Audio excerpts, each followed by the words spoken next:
All right, now when you put this on, you want to push it into the hole so it actually goes in to the hole itself.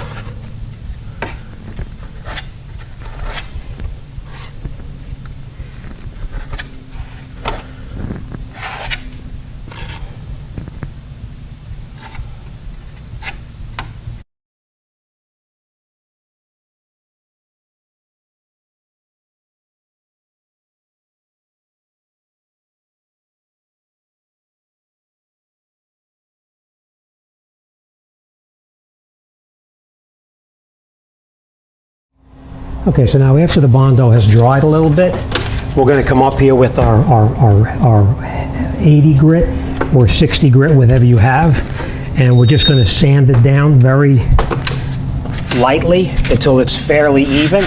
You can use your hand like this, or you can use your sanding block.